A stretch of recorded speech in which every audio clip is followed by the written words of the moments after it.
श्री शिवाय नमस्तुभ्यम। हर हर महादेव। काफ़ी लंबे समय के बाद गुरुजी की लाइव शिव महाप्राण कथा सीहोर कुबेश्वर धाम से शुरू हो गई है। ये कथा ऑनलाइन शिव महाप्राण कथा है जिसका श्रवण आप 8 जुलाई से 14 जुलाई तक आस्था चैनल यूट्यूब के माध्यम से दोपहर में 1 बजे से 4 बजे तक कर सकते हैं। पर अगर आप चाहें तो सीहोर कुबेश्वर धाम पहुंचकर भी इस कथा का आनंद प्राप्त कर सकते हैं। आज तीसरे दिन की शिव महाप्राण कथा में गुरुजी ने इन नए उपायों की जानकारी दी है।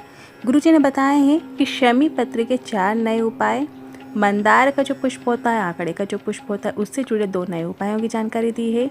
शनि प्रदोष में किए जाने वाले एक विशेष उपाय की जानकारी दी है। शिवरात्रि का एक नए उपाय की जानकारी दी है। साथ ही कर्जा मुक्ति का नए उपाय की भी जानकारी आपको आज के इस वीडियो में प्राप्त होगी। साथ ही 11 जुलाई एकादशी है और इसमें किया जाने वाले एक विशेष उपाय की भी जानकारी आपको प्राप्त होगी। किसी कारणवश यदि आपने आज कथा नहीं सुन पाए हैं तो पूरी कथा का रास्ता जब आपको एक छोटे से वीडियो से प्राप्त होने वाला है। तो बढ़ते हैं आज की कथा की पहली जानकारी की ओर। गुरुजी ने कहा, ये ऑनलाइन शिव महाप्राण कथा है जिसे हम आस्था और यूट्यूब के माध्यम से सुन रहे हैं। जजमान जो हैं उन्होंने कामना की थी कि संतान सुख होगा तो कथा कराएंगे। बाबा की कृपा से इन्हें पुत्र रत्न की प्राप्ति हुई है, इसलिए पाटीदार परिवार ऑनलाइन शिव महाप्राण कथा करवा रहे हैं। बढ़ते हैं आज की कथा की दूसरी जानकारी की ओर। ज्ञानी को मूर्ख नहीं बना सकते, गुरुजी ने कहा, और मूर्ख को ज्ञानी नहीं बना सकते, पर ज्ञानी और अज्ञानी के बीच में एक और है जो है सर्वज्ञानी, जो घर भी संभालता है, भगवान की भक्ति भी करता है, नौकरी भी करता है और मुख पे स्माइल होती है और शिव नाम होता है, वो है सर्वज्ञानी। बढ़ते हैं आज की कथा की तीसरी जानकारी की ओर। एक पत्र आया है जिसमें लिखा था, मेरी औलाद नहीं थी, कई साल निकल गए थे, फिर मैंने एक संतान गोद ले ली। एक दिन मेरे घर के सामने से एक महिला निकलकर जा रही थी। उसने कहा, जो मांगो मिल जाएगा, शिव महाप्राण कथा सुनना शुरू करो। कथा सुनते हुए 4 दिन ही हुए कि एक महिला आई और जो मेरे गोद लिए बच्चे को एक औरत लेकर चली गई। जिस बच्चे को मैं 1.5 साल से पाल रही थी, उसका बच्चा उसने ले लिया। अब कथा सुनते हुए 4 दिन ही हुए और मेरा गोद लिया हो गया बच्चा जो था वो चला गया। पर सहेली के कहने पर कथा सुनना मैंने छोड़ा नहीं, विश्वास टूटने नहीं दिया और मैंने अपना विश्वास जारी रखा और बाबी कृपा से मेरा गर्भ ठहर गया और जुड़वा बच्चों का जन्म हुआ है, उसी का आभार व्यक्त करने आए हैं। बढ़ते हैं अगली चौथी जानकारी की ओर। गुरुजी ने कहा, जिंदा रहने के लिए सबसे ज़रूरी है भोजन, भोजन से ज़्यादा ज़रूरी है पानी, पानी से ज़्यादा ज़रूरी है वायु और वायु से ज़्यादा ज़रूरी है आयु। बढ़ते हैं अगली 5वीं जानकारी की ओर। शिव पर जल चढ़ाने वाले की भोलेनाथ आयु में वृद्धि कर देते हैं, क्योंकि भोलेनाथ कायिक, वाचिक और मानसिक इन तीनों प्रकार के दोषों को समाप्त कर देते हैं। बढ़ते हैं अगली 6वीं जानकारी की ओर। एक ऐसी इंद्रिय हाथ में जिसके स्पर्श से समझ में आ जाता है कि कौन है। अगर कोई गाय हो, जिस व्यक्ति के हाथ का स्पर्श लगता है तो वह दूध निकाल सकता है, अन्य व्यक्ति नहीं। मतलब जो रोज़ दूध दोहता है उसे गाय आसानी से दूध दे देती है। अगर कोई अन्य व्यक्ति दूध निकालने का प्रयास करे तो वो दूध नहीं छोड़ती, क्योंकि वो स्पर्श समझती है। इसी तरीके से जिस हाथ से भोलेनाथ के मंदिर में जाकर शिवलिंग पर जल चढ़ाया जाता है, भोलेनाथ उसके हाथ को पहचानते हैं। जब आप जल चढ़ाकर शिवलिंग का स्पर्श करते हैं तो शिव उस स्पर्श को समझते हैं, जानते हैं। जब वह शिव को पुकारता है तो शिव उसकी मदद ज़रूर करते हैं, ज़रूर उसको सुनते हैं। बढ़ते हैं अगली 7वीं जानकारी की ओर। राधिका बिश्नोई जी पत्र लेकर आई, लिखती हैं, मैंने सीहोर आकर कंकर शंकर का पूजन करके गई और यहाँ से रुद्राक्ष लेकर गई, पर वो बार बार टूट जाता है और बार बार जुड़ जाता है। तो ऐसा क्यों होता है? टूट के जुड़ना ऐसे कैसे हो सकता है? तो इस पर गुरुजी ने कहा, तेरा रुद्राक्ष, तेरा शिव, तू ही जान, हमको क्या पता। बढ़ते हैं अगली 8वीं जानकारी की ओर। आकांक्षा दांगी जी पत्र लेकर आई, लिखती हैं, मेरे पेट में दर्द रहता था जो बढ़ते जा रहा था। डॉक्टर को दिखाया तो डॉक्टर ने पेट में गांठ बता दी। डॉक्टर से दवाई लेकर आ गई और दवाई के साथ तिलकेश्वर महादेव का नाम लेकर शिवलिंग पर जल चढ़ाती और वही बैठकर बाबा का नाम का स्मरण करती हुई उस जल का आचमन कर लेती। बाबा ने आज मुझे पूरी तरीके से ठीक कर दिया है, उसी का आभार व्यक्त करने आई हूँ। बढ़ते हैं अगली 9वीं जानकारी की ओर। एक बेलपत्र, एक कनेर का पुष्प, एक मंदार का पुष्प और एक होता है शमी पत्र। ये सभी शिव को अत्यंत प्रिय है और इन सभी ने शिव की उपासना की है। बेलपत्र भी यदि आप चढ़ाते हैं तो शिव उससे बहुत प्रसन्न होते हैं। कनेर का पुष्प भी शिव को अति प्रिय है मंदार का पुष्प जो आंकड़े का पुष्प होता है वो भी शिव जी को अति प्रिय है। उसी तरीके से शमी पत्र या शमी का पुष्प भी भगवान शिव को अति प्रिय है। बढ़ते हैं अगली 10वीं जानकारी की ओर। कभी घर में जैसे क्लेश हो रहा है तो कटोरी में जल लो और 5 बार श्री शिवाय नमस्तुभ्यम बोलो और उस जल को पानी के पात्र में डाल दो या लोटे में मिलाकर सभी को पिला दो। तुरंत क्लेश दूर हो जाएगा, ये निश्चितता है। बढ़ते हैं अगली 11वीं जानकारी की ओर। कोई कामना पूरी नहीं हो रही है। सीहोर कंकड़ शंकर की धरा में 5 कंकड़ की पूजन अर्चन करो। एक को लेकर अपने घर आ जाओ। 3 माह के अंदर आपकी जो भी कामना है शिव उसे ज़रूर सुनेंगे। आप वहाँ पर जब भी सीहोर कुबेश्वर धाम जाएं तो वहाँ जो कंकड़ होते हैं उन 5 कंकड़ को आपको रखना है और उनकी पूजा करनी है। थोड़ा सा जल का छिंटन करना है, हो सके तो दिया लगा दीजिए। अष्टगंध चंदन का प्रयोग कर सकते हैं, चावल अर्पित कर सकते हैं, बेलपत्र, शमी पत्र, पुष्प जो भी आदि मिल जाए उनसे आपको पूजा करनी है। धूप बत्ती आप जला सकते हैं। इसके बाद उन्हीं 5 कंकड़ का जो आपने पूजन किया है उसमें से एक कंकड़ अपनी कामना करते हुए आपको अपने घर लेकर जाना है और 3 माह के अंदर आपकी जो भी कामना है शिव उसे ज़रूर सुनेंगे।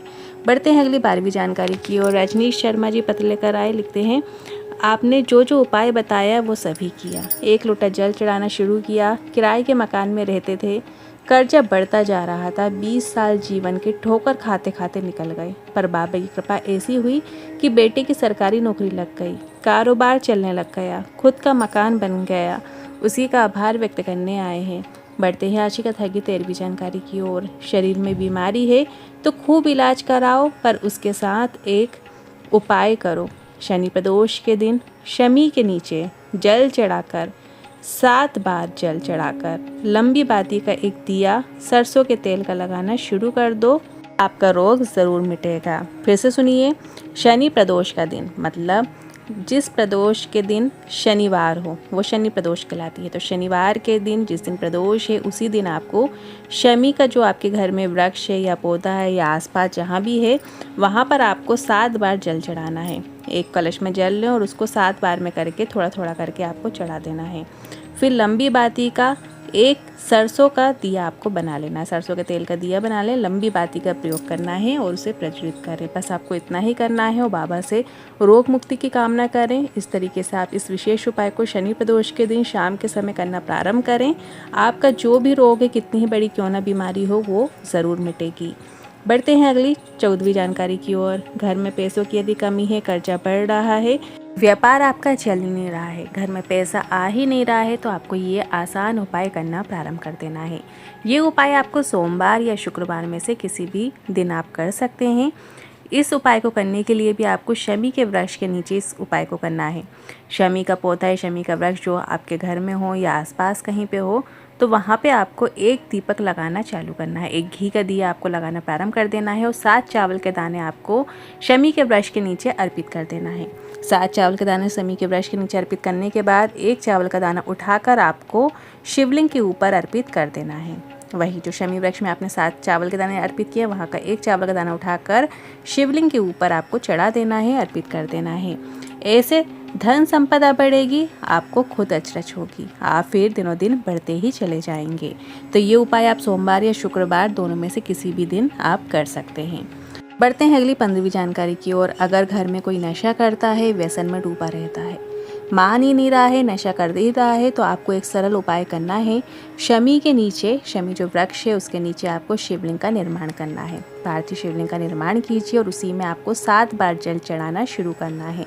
और वहीं का थोड़ा सा जल, 1 बूंद 2 बूंद जल भी यदि आप नशे करने वाले व्यक्ति को दे दोगे तो 1 बूंद भी यदि उसके मुख में जाएगा तो वो पर्याप्त है। ये उपाय आपको रवि प्रदोष के दिन करना है, मतलब रविवार का दिन हो उस दिन यदि प्रदोष पड़ती है तो उस दिन आप ये विशेष उपाय कीजिएगा और 4 से 5 रवि प्रदोष करके देख लीजिएगा।